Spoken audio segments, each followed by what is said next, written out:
Hello, we are back. We are here in Toronto. Labor Day is here. Now I can represent you a little bit about this park here that you can see. It's called Coronation Park. And I can take you a little bit around to see it better.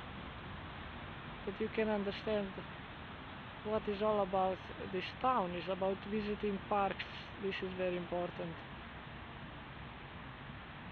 Toronto has numerous parks.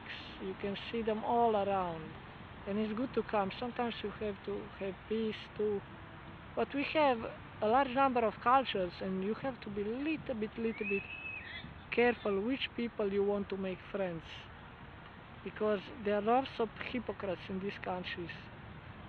And I don't think they're really your friends, but I think they are not your friends. But once you're gonna believe in my word, you will understand who is the light of the world.